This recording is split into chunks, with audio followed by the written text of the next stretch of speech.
ইতিমধ্যে টস হয়েছে বাংলাদেশ এবং ওয়েস্ট ইন্ডিজের মধ্যকার প্রথম ওয়ানডে ম্যাচের।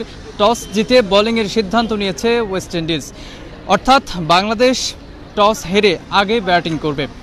আমরা যেমনটি আসলে আপনাদেরকে দেখানোর চেষ্টা করছি শেরেবাংলা জাতীয় স্টেডিয়াম থেকে।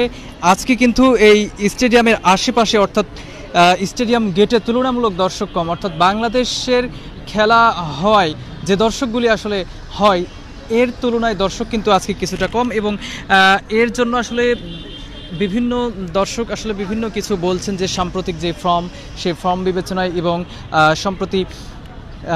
সম্প্রতি আফগানিস্তানের সাথে সিরিজ হার, মূলত এর কিছু কিছু ঘটনাকে দায়ী করছেন যারা সাধারণ দর্শক রয়েছে অর্থাৎ ক্রিকেট প্রেমীরা আছে।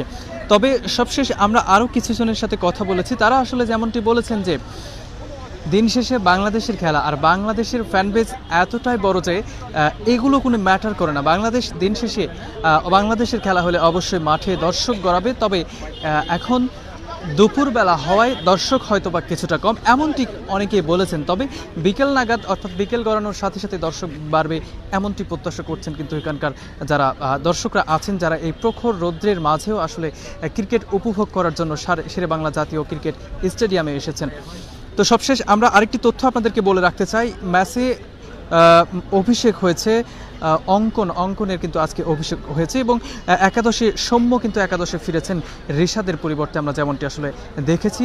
তো এর আগে আমরা যেমনটি দেখলাম যে অধিনায়ক মিরাজের নেতৃত্বে কিন্তু বাংলাদেশ টিম আজকে মাঠে নেমেছে। যেমনটা আপনারা জানেন, বেশ কয়েক ম্যাচ ধরেই মিরাজ কিন্তু বাংলাদেশকে নেতৃত্ব দিচ্ছেন, এবং এরই ধারাবাহিকতায় আমরা আসলে যেমনটি আসলে দেখছি মিরপুর শেরেবাংলা জাতীয় ক্রিকেট স্টেডিয়াম চত্বরে এখানে দর্শকের কিছুটা আসলে আনাগোনা কম। তবে এখানকার স্থানীয় দর্শক যারা আছেন তারা যেমনটা বলছেন যে বেলা গড়ানোর সাথে সাথেই মাঠে কিন্তু দর্শক ফিরবে। সবশেষ যেটি জানিয়ে রাখতে চাই যে বাংলাদেশ টস হেরে আগে ব্যাটিং করবে, অর্থাৎ ওয়েস্ট ইন্ডিজ দল তারা কিন্তু টস জিতে প্রথমেই ব্যাটিংয়ের সিদ্ধান্ত নিয়েছেন। বাংলাদেশের একাদশে একজনের অভিষেক হয়েছে, সেটি হচ্ছে যে সেটি অঙ্কনের কিন্তু অভিষেক হয়েছে। অঙ্কন কিন্তু আমরা দেখেছি যেটি ডোমেস্টিক ক্রিকেটে তিনি দারুণ খেলেছেন, এছাড়াও বিপিএলে তিনি কিন্তু একটি ম্যাচে 50 করেছিলেন। তো সেই অঙ্কনের আজকে অভিষেক ঘটেছে। দেখা যাক মিডল অর্ডারে অঙ্কনের আগমনে মিডল অর্ডারের হাল ঠিকঠাক মতো বাংলাদেশ ধরতে পারে কিনা। মূলত এই মিডল অর্ডারের দুর্বলতার কারণেই কিন্তু বাংলাদেশ লাস্ট কয়েক সিরিজ তারা কিন্তু হাতছাড়া করেছেন নিজেদের প্রিয় ফরম্যাটে।